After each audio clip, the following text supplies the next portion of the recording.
जी नमस्कार, मैं संत दुबे और आप देख रहे हैं डेमोक्रेटिक न्यूज़।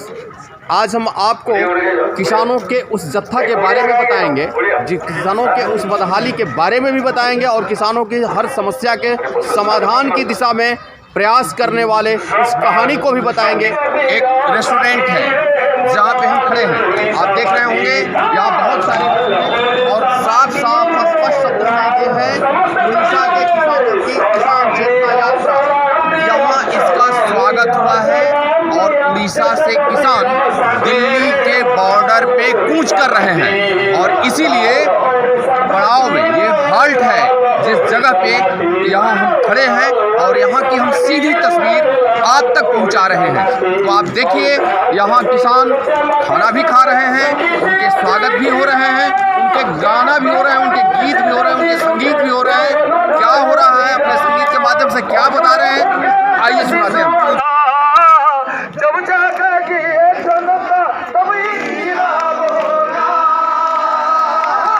ना जिंदाबाद होगा ना मुर्दाबाद होगा, ना जिंदाबाद होगा ना मुर्दाबाद होगा।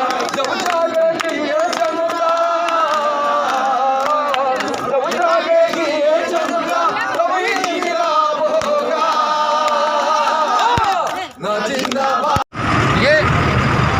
ये भाई साहब उड़ीसा से आए हैं, आपको ये विश्वास होगा इनका वेशभूषा, पहनावा, ओढ़ावा और हाथ में ये तिरंगा, ये देख करके आप सहज अंदाजा लगा सकते हैं क्या कि ये आदमी उड़ीसा से आया। लेकिन जी हाँ, ये उड़ीसा से आए हैं। क्या नाम हुआ भाई आपका? मेरा नाम कितवास मोहंती।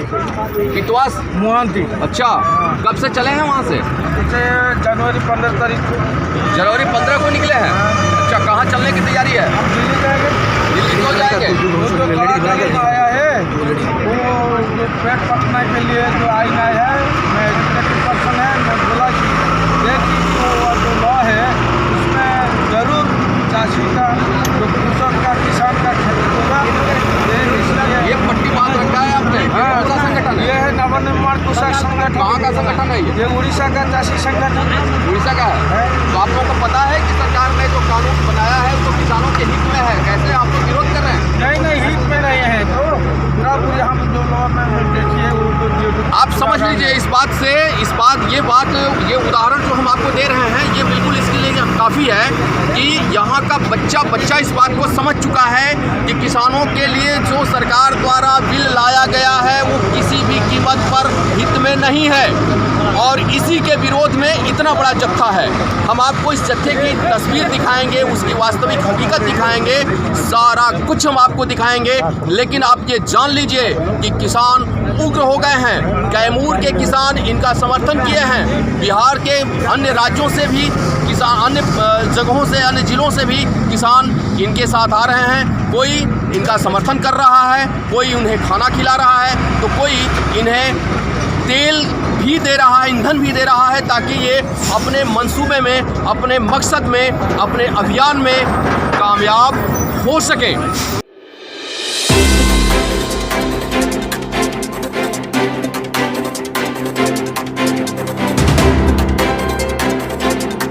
और ये किसान जो अपने धान को सरकार द्वारा जारी गाइडलाइन के हिसाब से बेचे हैं पैक्स में या व्यापार मंडल में, सच बात यही है कि उनका जो सरकार ने जो तय किया है वो राशि 1865 रुपये वो नहीं मिला है किसी को।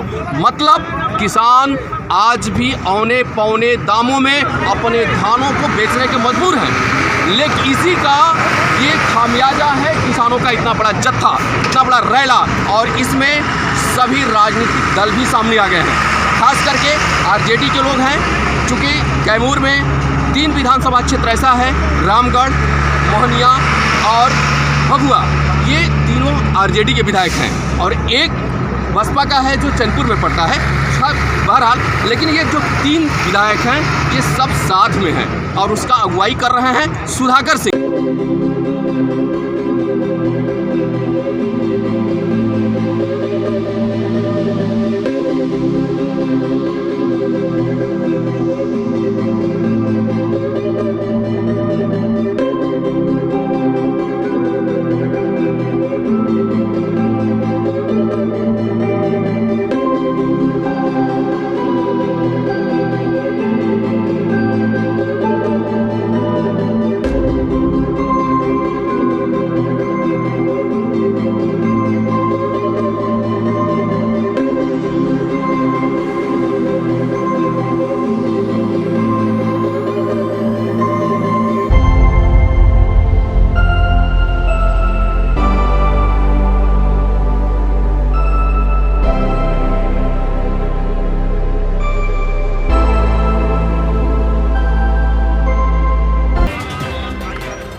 प्रॉब्लम लाता है, कोई परेशानी आती है, तो हम इन किसानों के समर्थन में सड़क पर हम भी बैठेंगे।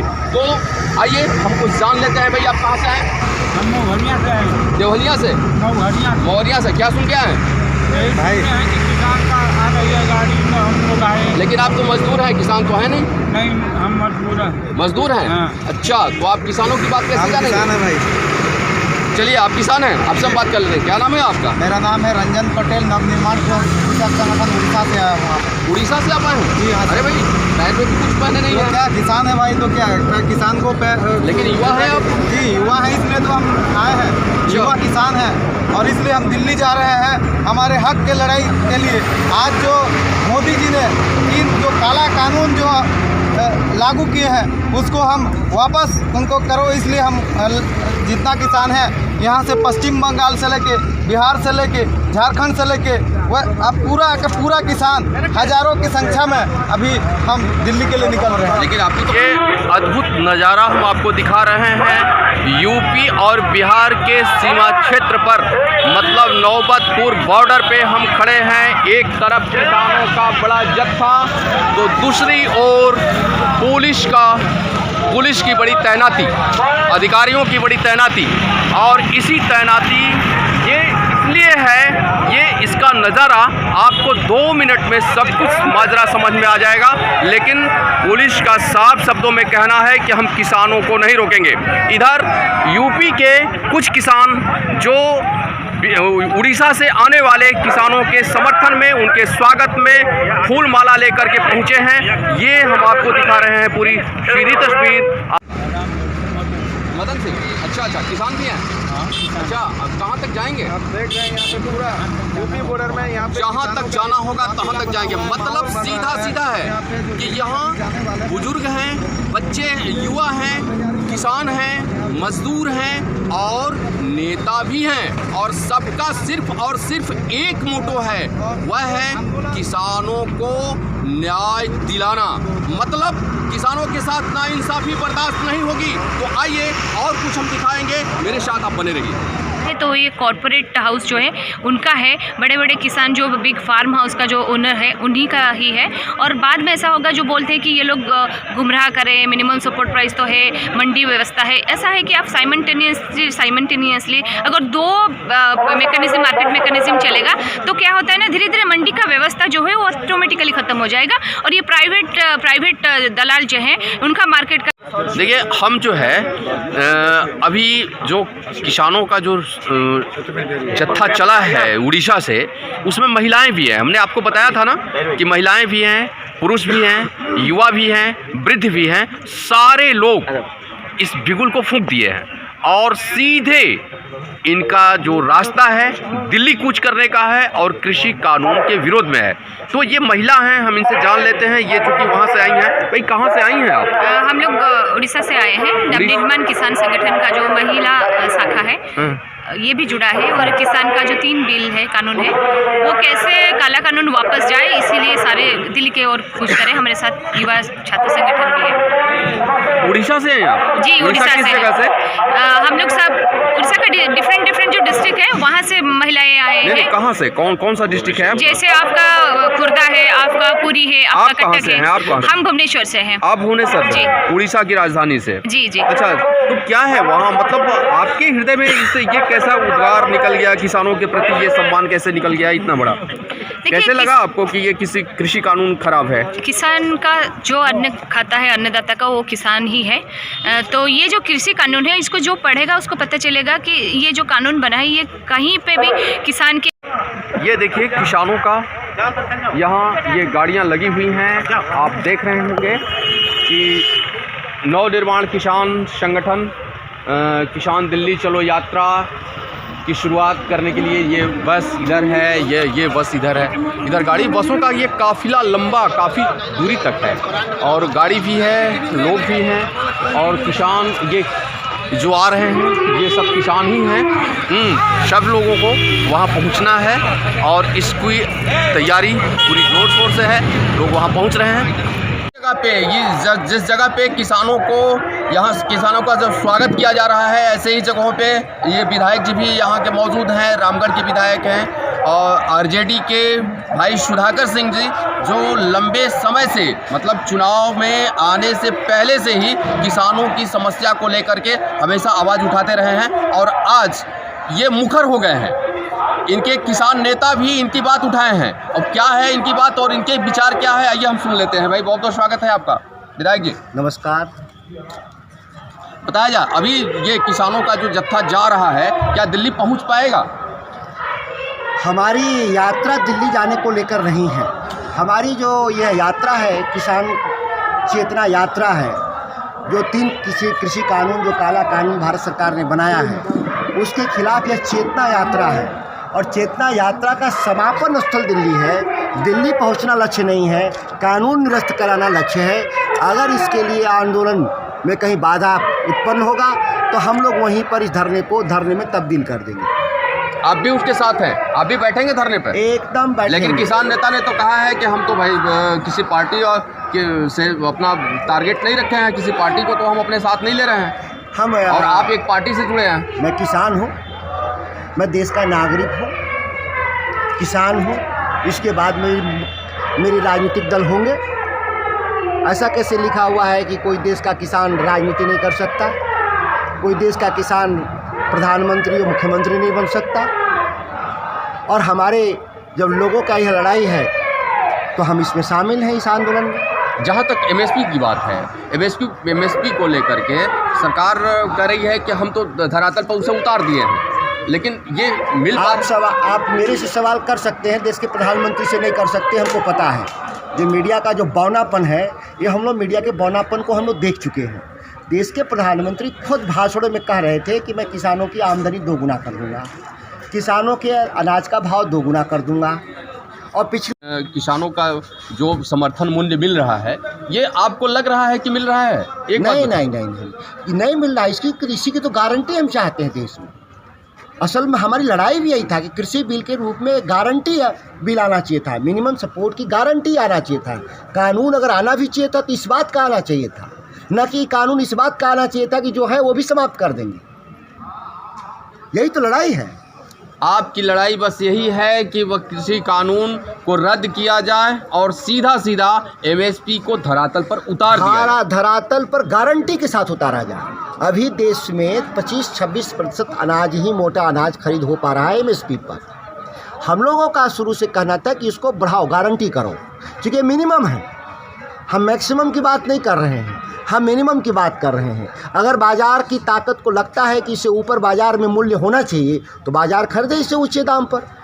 लेकिन यहाँ उन ऊंचे दाम पे बाज़ार में नहीं खरीद हो रही है, नीचे दाम पर बाज़ार में खरीद हो रही है। इसमें राज्य सरकारें और केंद्र सरकारें दोषी हैं समान रूप से, क्योंकि केंद्र सरकार पैसा देता है, राज्य सरकारें ढांचा का सुझाव देती है। एक बात एकदम डीप में हम जाके पूछना चाहते हैं कि आप अभी यहाँ जिला के कृषि अधिकारियों से आपने बात की है, उनकी बैठकें भी बुलाई थी, आपने बैठक भी किया था, उसमें किसानों के उस मुद्दे पर, उस धान खरीद के मामले को लेकर अभी जो कटौती की बात सामने आ रही है, ये कहाँ क्यों नहीं सुधर पा रहा है, क्या वजह है? देखिए, समय की इन्होंने कटौती कर दिया।